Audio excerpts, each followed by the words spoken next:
Today is a good day to die. Kapla! Kapla!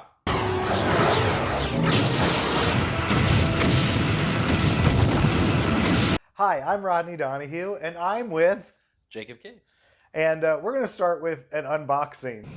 If the Klingons try to get through these doors, I'll be ready for them.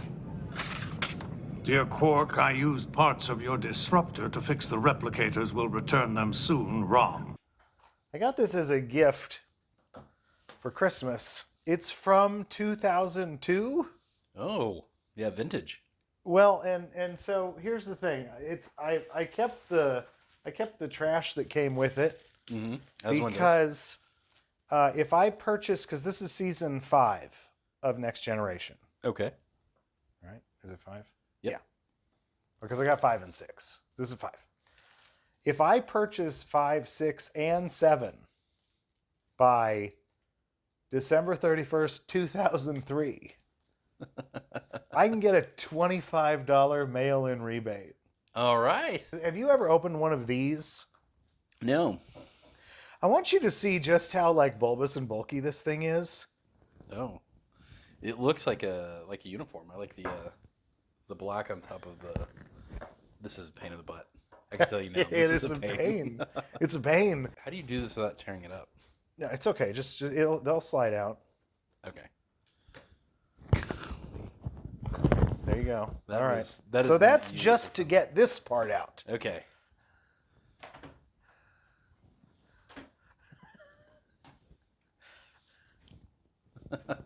Now here's what I wanted. This is why streaming won. This is why streaming won, and this is what I wanted to really show you. Do you remember mini discs? Oh my goodness, yeah. This is a mini disc with the Star Trek Nemesis trailer. Gosh. Does that even fit in a conventional DVD player? Okay, yes. So you can use this on like a PlayStation 3.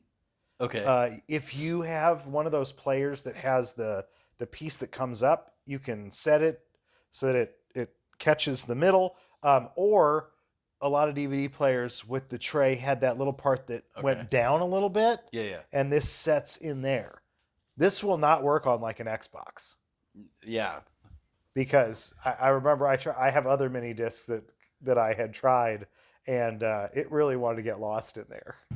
Slim. I'm glad that I got this because now I have access to every episode of Next Generation Yeah. for our videos. But this is like a pain, Yeah. That's like really every time. So it's going to be like blood, sweat, and tears, right, to make this work.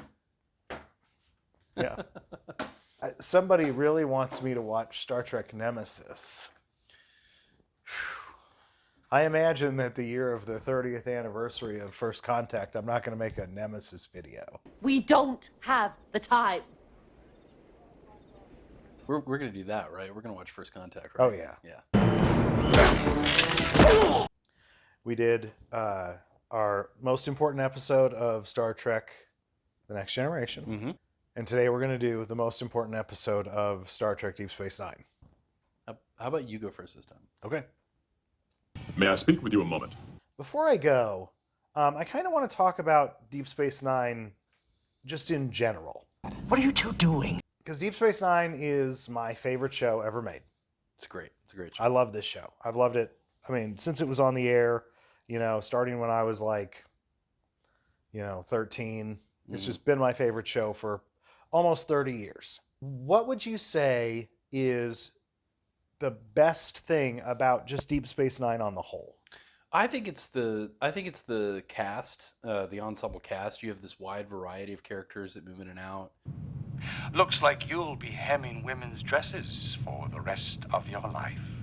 We can stand here all day reminding ourselves just how much we hate each other, but you don't have the time. You have just such a depth of bench going into this that the storylines are pretty limitless. You could do a lot with it. You almost have this full functioning town, outpost with 100 possible interactions at any given moment. And that's something where I think Star Trek The Next Generation, like, you really only have the 7 main characters. You might have, some recurring cast, kind of like Rolaren and stuff like that, but you never get depth out of them. You don't get to see them very often. They don't get to breathe. You're really stuck with the main players. Deep Space Nine just has such a really cool depth. Living among the solids has damaged you far worse than I realized. The thing I like most about Deep Space Nine is the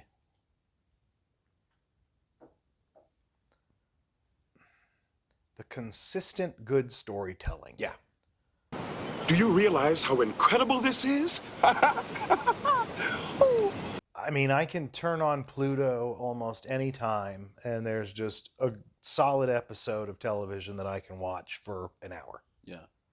It doesn't matter where I am. Smells like a garbage dump. I'm sorry I couldn't find a nicer place to crash land. Well, should we try again? Where they are in the series, I can take that journey. Yeah. I just think that it's consistently good, just throughout, and I think that that's very important. I can see the attraction for you.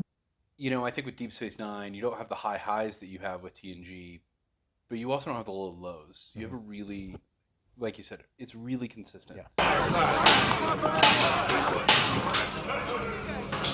May we have your attention, please? I don't want to make you guess what the most important episode is, okay?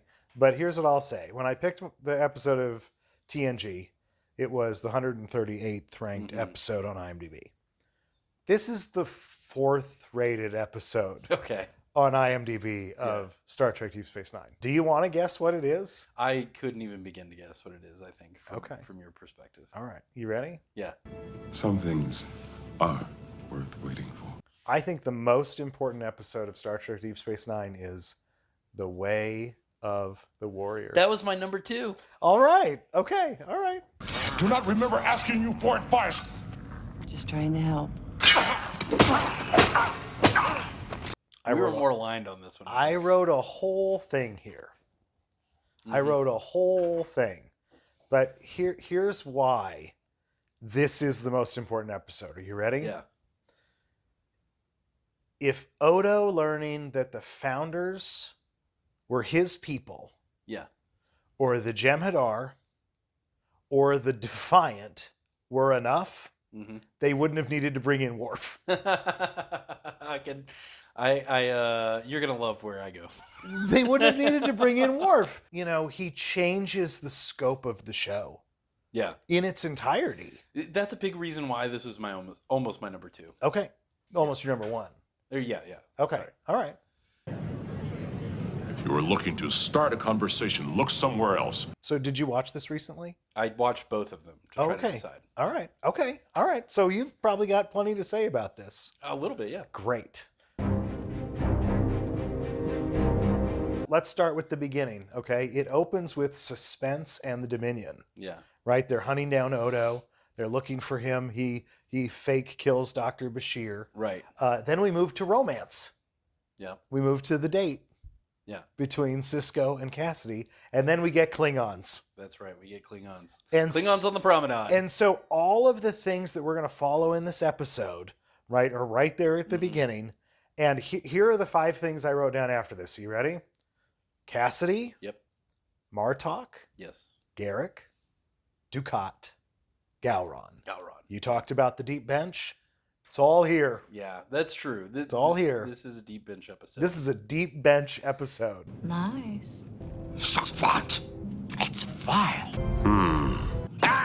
You start with all those Klingon ships decloaking. When this aired, I remember somebody left a message for me, on the phone, on the answering machine, when this episode aired.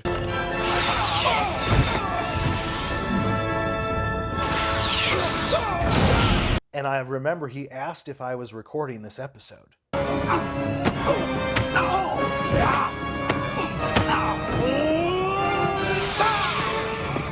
This was a full 2-hour episode of television. That's right. It was feature length. This feels like a movie.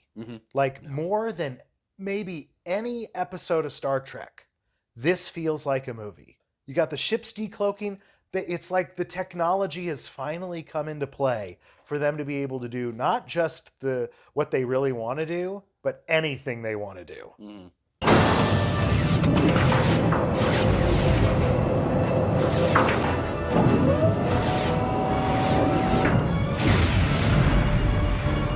Fire on my mark. Fire! When you really pull back and look at this episode, you do have a watershed moment.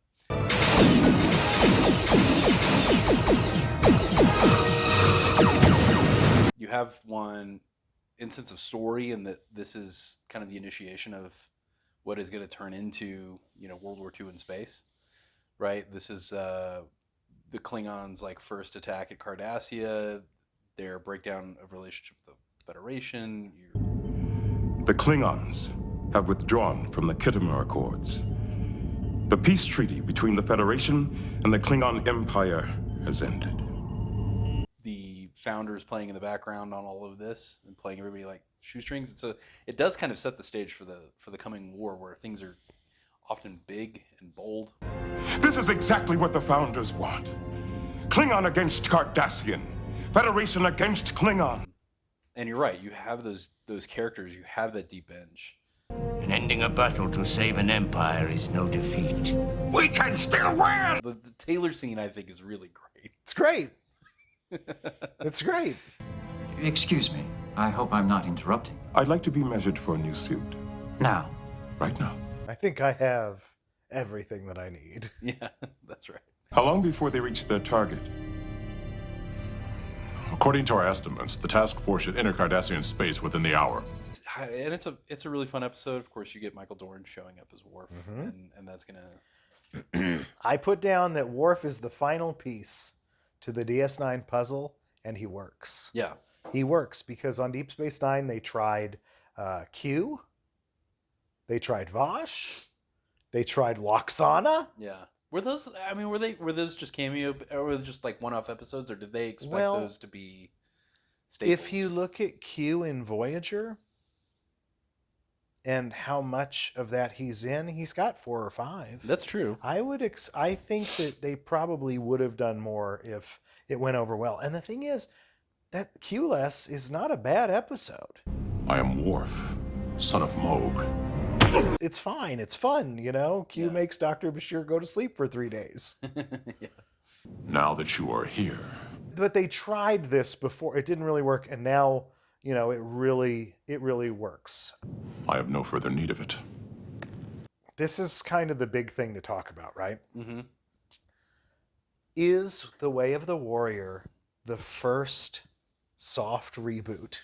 I am considering resigning my commission. Because The Way of the Warrior is Emissary. And I'm investigating the possibility of returning to Earth for civilian service. With Worf as the... Worf is the Cisco, right? He has his first episode story. Cisco had his first episode story.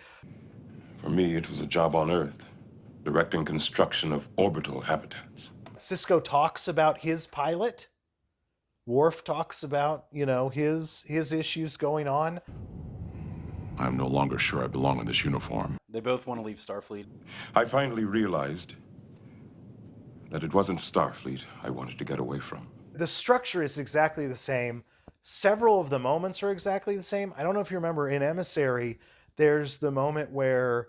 An estimated 5,000 photons, integrated phaser banks on all levels. When did they receive these armaments? Kira fires the photon torpedoes. Mm-hmm. She uses all of them, right? But then she says, we have 5,000 photon torpedoes, but they're using this Thoron emission or something to block the Cardassian sensors. In this episode, those 5,000 torpedoes are there. Yeah. And it's the exact same scene. Yeah. Between Gowron and Cisco. Right now, I've got 5,000 photon torpedoes armed and ready to launch.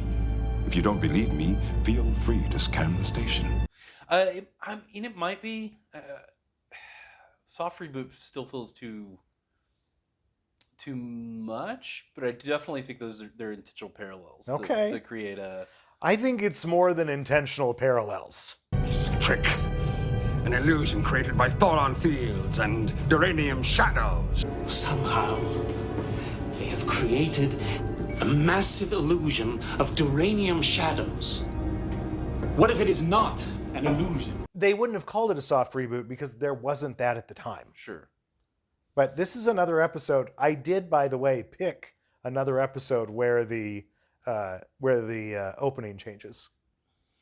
Yeah, and it does in this one, right? The opening changes. Yeah. You also get Cisco's bald head. Get Cisco's bald head. Yep. So that's that's an important. I don't think that's that important. I don't think that's that important. You want me to go to Cardassia with you? What better way to redeem yourself in the eyes of your people? Come with me, Worf. Glory awaits you on Cardassia. Gowron gives Worf the chance to ride or die. Yeah. So we get Worf's second discommendation phase. Because I feel like the sort of soap opera-y, the soap opera-y stuff with Worf in Next Gen, that's what they wanted on Deep Space Nine. Yeah. And so they just started it right out the gate. By the way, not my favorite thing. I like Worf. I don't always love the like soap opera-y stuff with Worf and the Klingons. Okay. I actually, this episode, I don't consider it in any way, shape, or form the fourth best episode of Deep Space Nine. Sure. Not even close. I don't even like this as much as Emissary. I don't. You have sided against us in battle, and this we do not forgive or forget. Gowron's different in this. Gowron's different in Deep Space Nine. I'm okay with that. Do you remember the time we rescued Captain Picard from the Borg? How could I forget? O'Brien and Worf discuss the best of both worlds. That's right, they do. It was touch and go there for a while. There were a couple of moments when I thought we were all going to wind up being assimilated. I think Worf talking about how the outcome was never in doubt. Yeah. Is a really interesting line. When you we were think like about- the ancient warriors. When you think about it, yeah, because at the time it was like shocking. Yeah. Yeah. I never doubted the outcome. We were like warriors from the ancient sagas. There was nothing we could not do. You know, the Borg, with the exception of the first episode, the Borg don't appear at all on Deep Space Nine. Mm-mm. They didn't need to fall back on the crutch. No. You will disarm your weapons. No, it was which I think is a good thing. They have their own problems that they got to solve. I guess the Defiant went and fought in First Contact. Because it was designed as a Borg fighting machine, really, Yep. but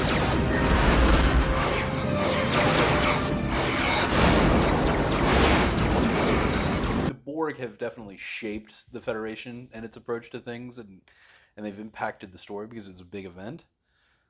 But you're right; they don't feel like they have to go mine that over and over again. No Borg ever accidentally beamed in the middle of the promenade and No. walked around and, No. you know, learned to be O'Brien's friend.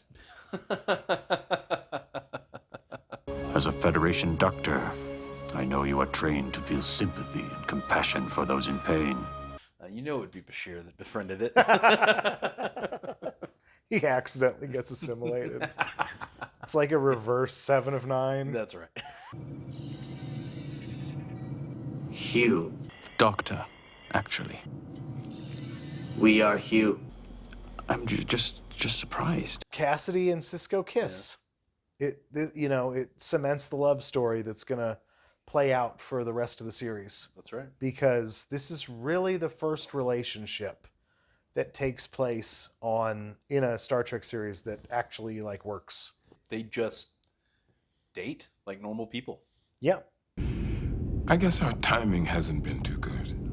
No, it's been terrible. We have our debris field from Wolf 359 in the Cardassian wreckage that the Klingons have made. They're really doing what they can to take like the best parts of Trek and put them together in this episode in a way that doesn't feel like they're just rehashing things, right, or paying homage. It feels like they're doing their own thing, and yet all these pieces are coming from something else. Would you kindly inform the security guard that he does not have to monitor my every move? It makes me feel unwelcome. I love this line. This is my favorite line in the episode. Captain Sisko bet me that you would thank him for the rescue before you started complaining. You owe me dinner. And what is that supposed to mean? Captain Sisko bet me that you would thank him for the rescue before you started complaining. I lost. I want to talk about Gul Dukat, and here's why. What is the meaning of this? This isn't the conversation I wanted to have, but I was thinking about it today. That's close enough. So I watched the first half of the first episode of Starfleet Academy. I find this whole procedure offensive. Bold move, Cotton. And Paul Giamatti said that he wanted to like base his performance on Mark Alamo as Gul Dukat. Excuse my presumption, but this was my office only 2 weeks ago. Now, again, I've only seen the first half of the first episode. I see nothing of Mark Alamo or Gul Dukat in it. I haven't seen anything, so I'm just going to have to take your word here. He's like a rambling, insane, crazy person. That's ridiculous. His performance is more reminiscent of Cesar Romero's Joker than Gul Dukat. So he's chaotic evil, whereas Gul Dukat is lawful evil. Sure. Yes. Gul Dukat was, I mean, throughout, until he and the Pa Wraith get together for like fun, Gul Dukat is almost always obsessed with appearance. Right. Like in this episode, I love that Gul Dukat is, you know, he switches sides. He goes from the military base to like the civilian based government, and he's like, I'll be your military advisor. Whatever you have to say, please make it brief. Dukat, I was trying to reach someone in the civilian government. And you have succeeded. You are speaking to the new chief military advisor to the Ditapa Council. Well, he's always got a plan, right? He's very strategic. Yeah, and he likes power, and he's ambitious, and he has a little bit of a hero streak. Oh, and I take it your concern is motivated strictly by patriotism. Oh, the council members are well aware of my patriotism. Fighting the Klingons. I find this hand-to-hand combat really quite distasteful. He wants power, and he wants glory, and he wants authority, but he's not like insane. Right. That's not Gul Dukat. So I don't know what the point is of Paul Giamatti saying that. It's not coming through. And you can say, oh, well, you didn't watch the whole series. Yeah, I'm not going to. Did you see the bit where the cadet swallows the comm badge? Yeah, I saw that. There's a way for this to be fun, right? Like if you got two things you can do. You can have somebody lose a bet or something and they have to swallow their comm badge. But then like things go wrong and so they have to like beam it out of the person. Yeah, it's some hazing. That's okay, or something like that. Or you can have like a battle occur where somebody gets a comm badge shoved down their throat. I'm not going to swallow this while we're talking because I'm not an idiot. Quark gives a series recap in The Way of the Warrior. He says first it was the Cardassians, then it was the Dominion, now it's the Klingons. Because again, when this episode came out, I remember when this episode came out, Worf was on the cover of TV Guide. Yeah, okay. I wouldn't remember that, but I understand, but I remember it. Worf was on the cover of TV Guide. This was basically a made-for-TV movie, and people had watched Deep Space Nine, but now people were going to come, a different audience was going to come in. Yeah.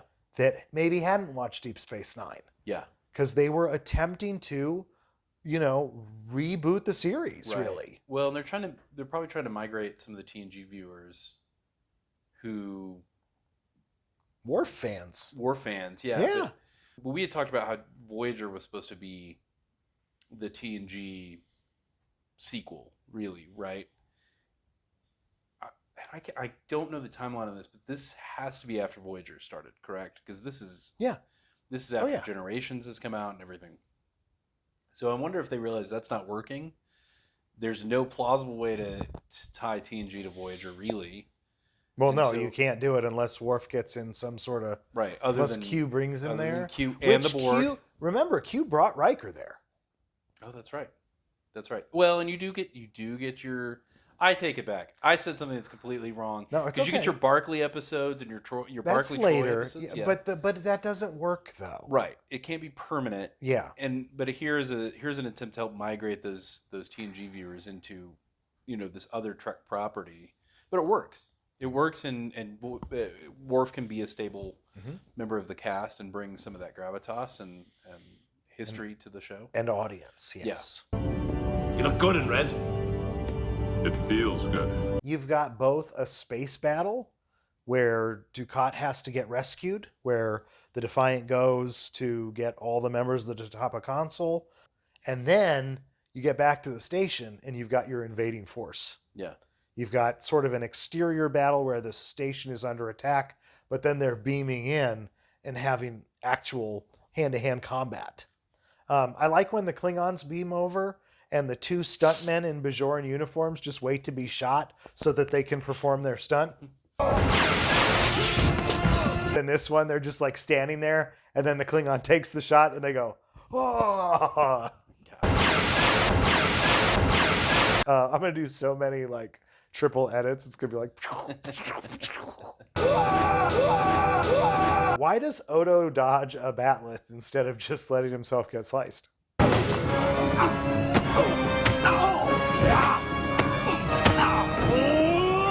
Kira gets stabbed.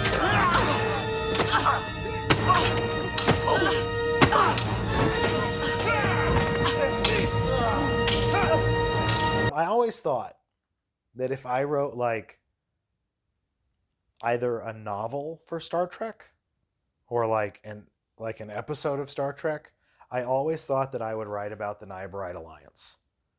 The thing that Worf doesn't join in this episode. Suppose I could get a berth on a Nyberite Alliance cruiser. They are always eager to hire experienced officers. The Nyberite Alliance? We don't ever see them. We just, in Star Trek Picard, we just keep bringing back the Borg. Yeah. That's all we have. That's a long way. And what about your son? So Worf wears red and he joins the show. Yeah. He's the strategic operations officer. And we end the episode with, as many Deep Space Nines do, we end with a continuing storyline, which is that the Klingons have entrenched themselves in Cardassia. Yeah. The Klingons are refusing to give up several of the Cardassian colonies they seized during the invasion. And so we've got, big political implications in this episode. We've got Cardassians, the Dominion, Klingons, right? This is a turning point, because before it was mostly going to be Federation, Cardassian, and then the Dominion. Looks like the Klingons are here to stay.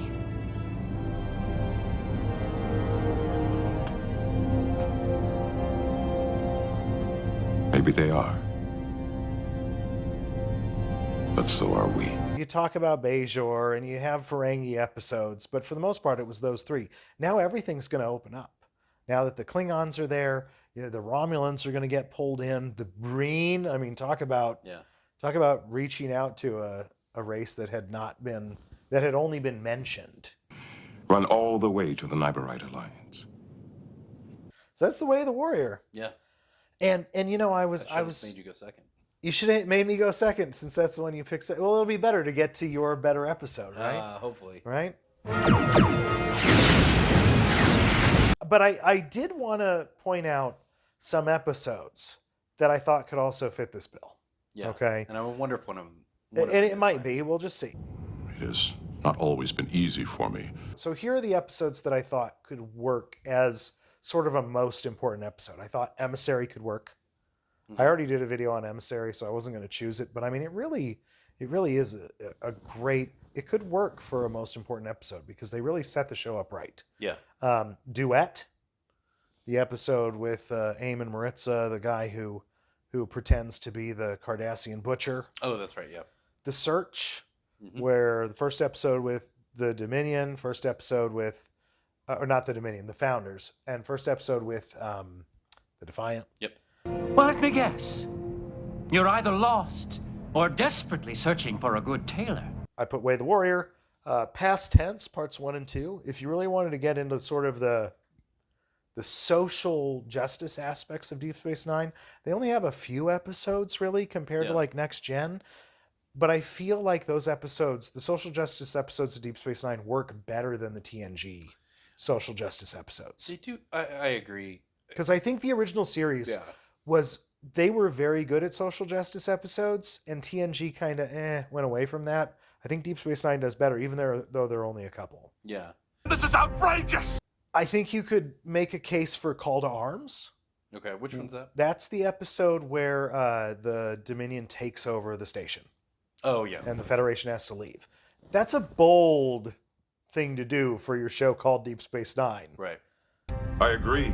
That's a full, 5 episodes. Well, what I was going to say is, I think you could make a case, too, that the next episode, A Time to Stand, could also work because that is that 6-episode arc. Yeah. And so you start the 6th season with 6 episodes like that. I think you could make a case for Sacrifice of Angels, the last episode of that. And I think that you could make a case for In the Pale Moonlight. That's a really good episode. That was I would rewatch and talk about that episode in our. That was the episode that I thought you were probably going to pick that I would have guessed at until you smiled when I said The Search. Yeah.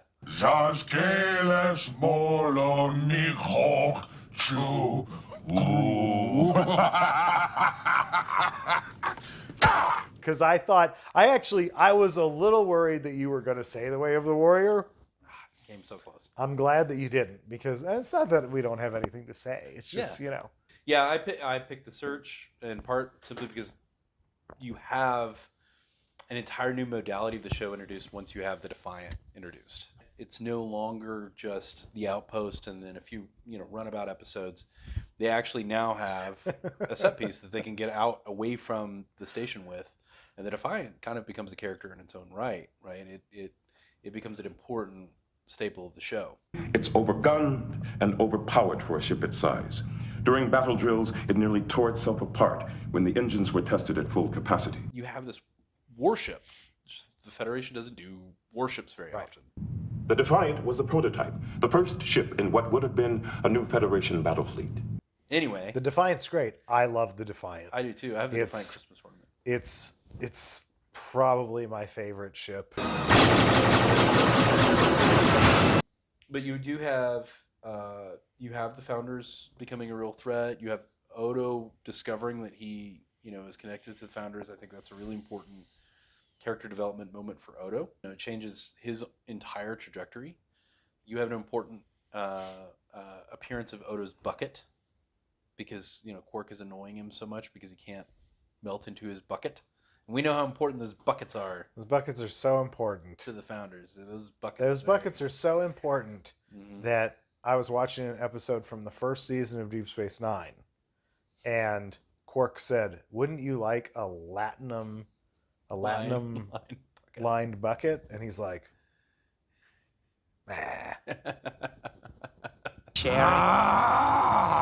We know all about buckets. We've spent a lot of time talking about buckets. That's right. I have no interest in speaking to you or in listening to your witless prattle. But I think, and here's what I would point to maybe most of all was this one line. It's near the beginning of the episode. Sisko has brought the Defiant back. He's revealed it with its cloak drive. He's surprised the crew, but he's unpacking his belongings. And Jake points out that something has changed because these are, priceless artifacts that that Commander Sisko. Whew. I wonder when that happened. What?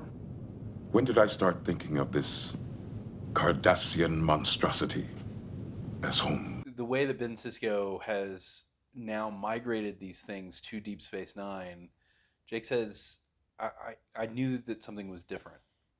That the station has become a home now. Yeah.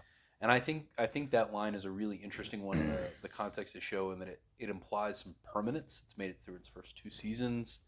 When he took all of the stuff out of storage back on Earth. All right, careful. That's a 2,000-year-old Yoruba mask, and that stuff is one of the finest collections of ancient African art you'll ever see. I know. They have now made this place home, and no longer is Cisco kind of unwillingly there. When you took it out of storage so you can bring it here, it meant that Earth wasn't home anymore. This was. This is now the place that he's going to be defending, the place that he's going to be caring for, and the place that he's made his home.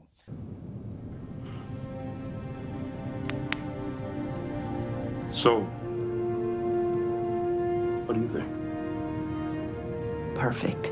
The search demonstrates that Cisco is home. Mm-hmm. The Way of the Warrior demonstrates that Cisco is awesome. Yeah.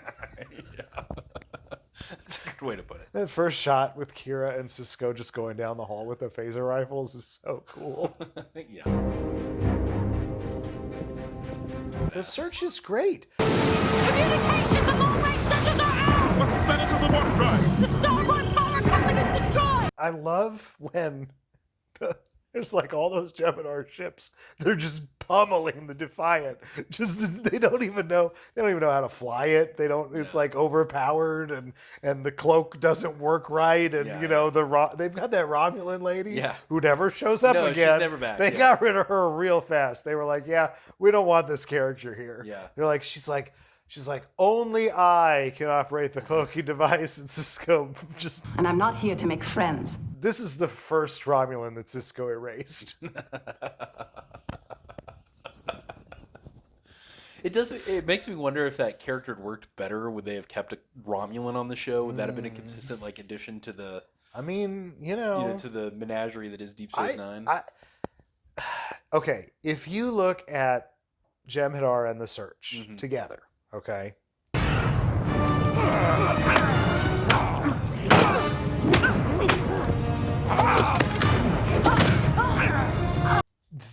I feel like they rolled the dice a little bit. And here's what I mean.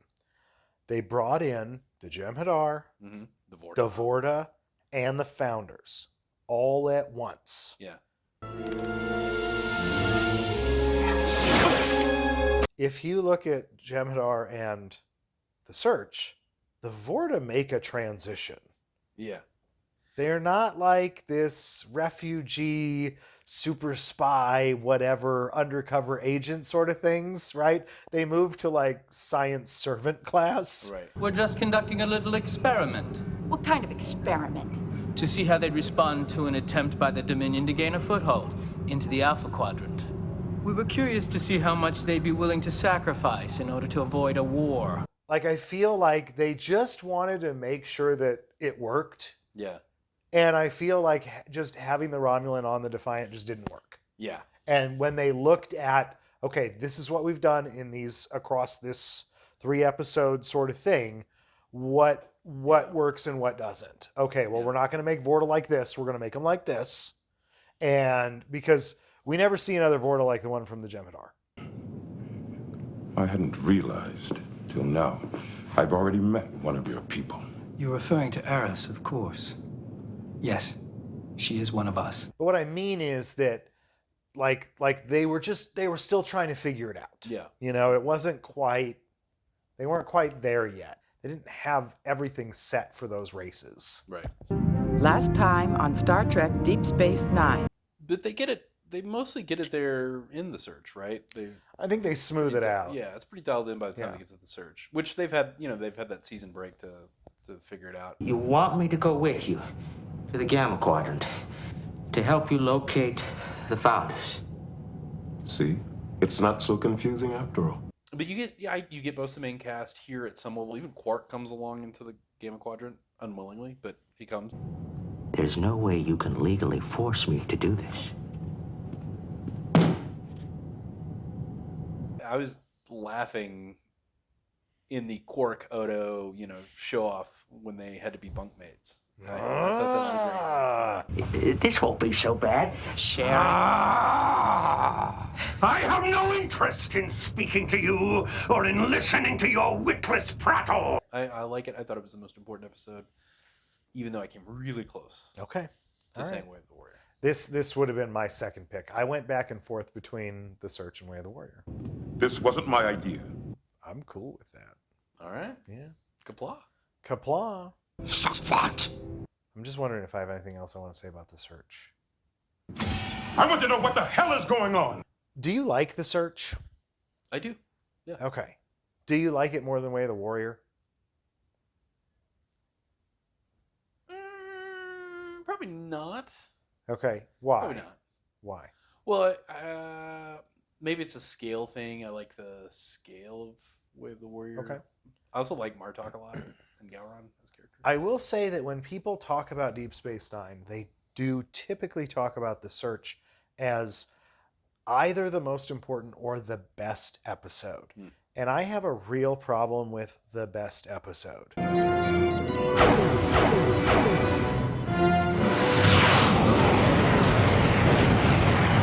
Well, okay, I like almost every episode of Deep Space Nine, right? But like as far as like an episode of Deep Space Nine goes, this is not one that I typically rewatch. And here's why. I don't really like It's Not Really Happening episodes. That is one of... Okay, you're right. I don't love that. Like, it's basically the second half of the episode. Right? Yeah. I mean, I don't The love Search that. Part 2, right? Right. It's a two-parter, because I assume that you're putting The Search and The Search Part 2 together. Well, I kind of am. Major, the changelings are the Dominion.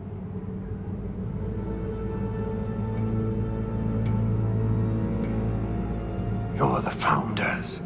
Ironic, isn't it? Because we don't know that it's the Dominion until Part 2. Right.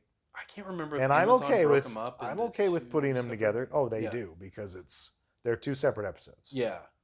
Yeah, I can't remember. They don't mash them together into one. And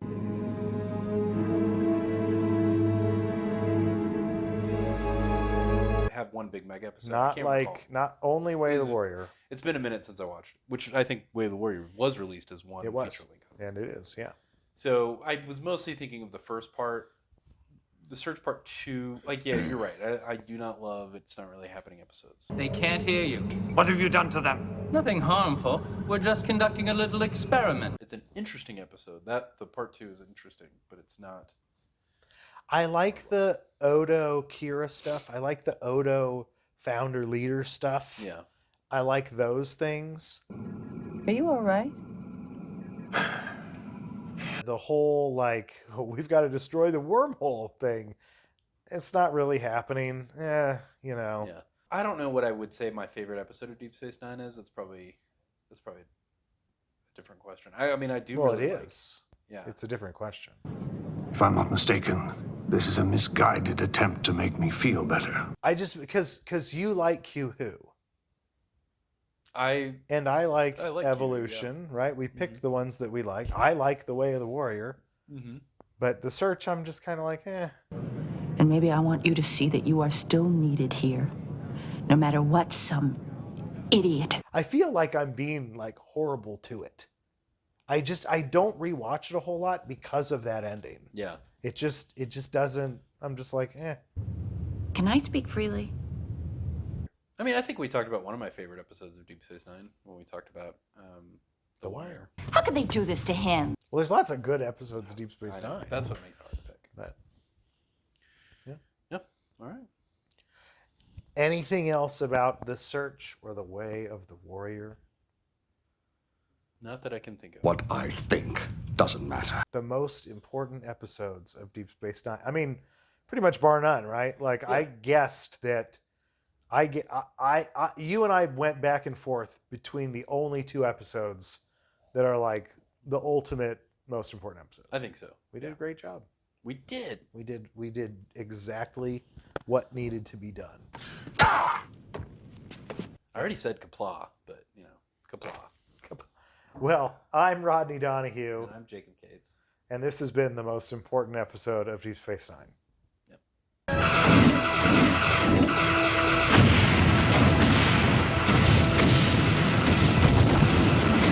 What should we do next? I need to watch damn Nolan. How many Nolan movies have you watched? 1.5. I know this hasn't been an easy assignment for you. No, it has not.